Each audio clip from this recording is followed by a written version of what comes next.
real enthusiastic about how well the blinds work.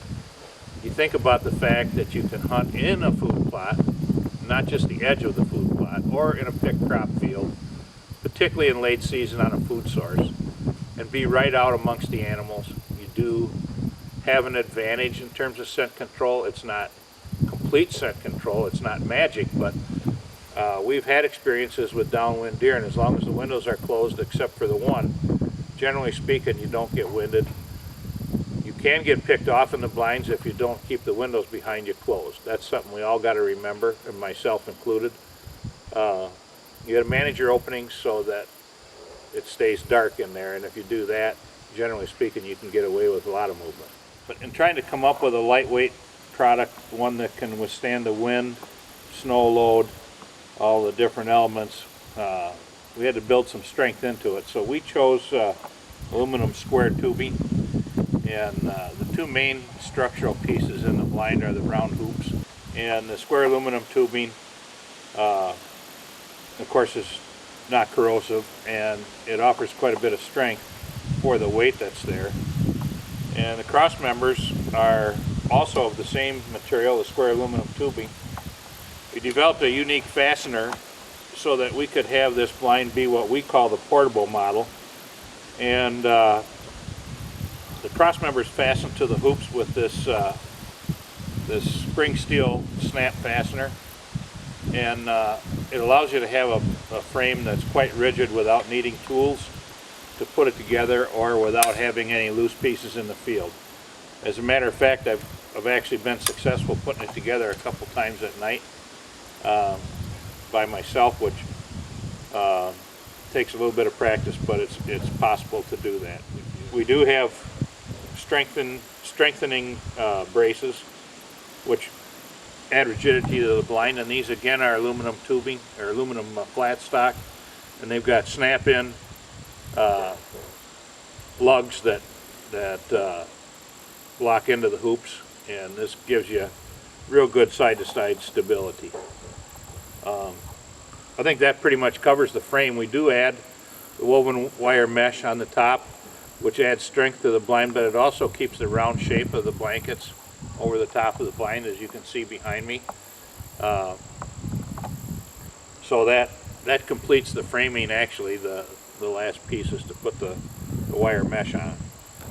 It is possible to go without that, and for a 2 or 3 day hunt you would be fine to do that, but you know, for long term, if you're going to leave it set in there, certainly recommend you use the wire mesh. What we've got here is, this is just one of our window curtains, but it shows you the construction of the covering. First of all, we start with a very durable polypropylene outdoor fabric, very tight woven fabric, just about like the plastic tarps. And then we bond the straw blanket to that with a spray-on bonding agent. And the actual material of the erosion control blanket is got a lot of shredded coconut fiber in it, which adds durability and really holds the material in place. And of course the wheat straw that is mixed with that gives you the color and the look of the natural bale. Then to make sure that it all stays together and it has integrity, we sew the edges with a binding, much like you would see on a rifle or shotgun case. And after the binding is sewn on, the binding is then rolled over and sewn down again, like you see on this edge right here. And that gives you a really good, strong attachment area. And the way we do the attaching of the blankets, we've made big progress there. There's bungee loops that are inserted behind the binding, and snap hooks that go onto the blind. And really, to install the blankets once the frame is up is a matter of less than 5 minutes. I'm holding one of our windows that has a unique, we call it the silent slide feature, but these bungee cords are sewn in the hem and they slide. So when it's attached on the frame of the blind, it's possible to move this window a ½ an inch or 6 inches to adjust the opening that you feel you need at the time, without making any noise and without showing any movement. I get questioned many times about how long they're going to last, and we've been using these things for about 5 years now. We're going to get 4 years out of this covering when it's left exposed to the elements. But really our design that we've got today is take the coverings off at the end of the season and take them in and preserve them. So your life is going to extend well beyond that 4 years, probably 6 to 8, depending on how well you take care of it.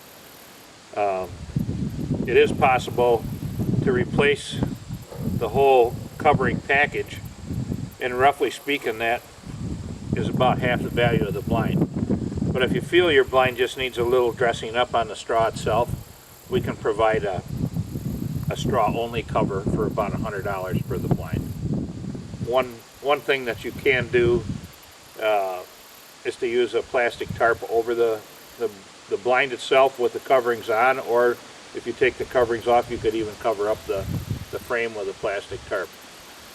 I do want to point out one thing. The way that we ship the blinds now, there's a bag that's made out of the same material as the lining fabric that we use as a shipper, and that bag makes an excellent storage bag for the blankets over winter.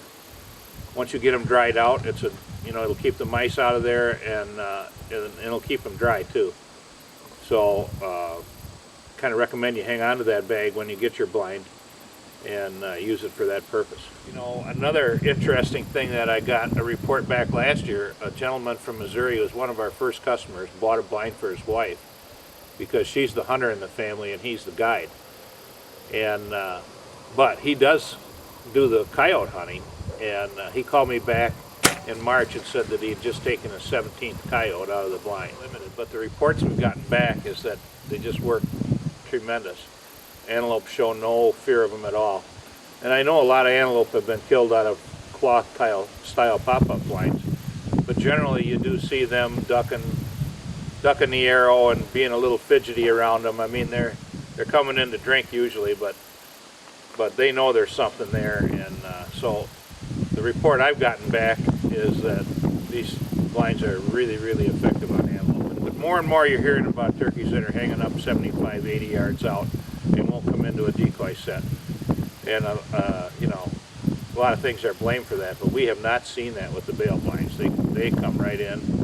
Well, we're just getting into our first season with the conversion kit that we made for the blinds so that it opens up for standing and shooting shotguns.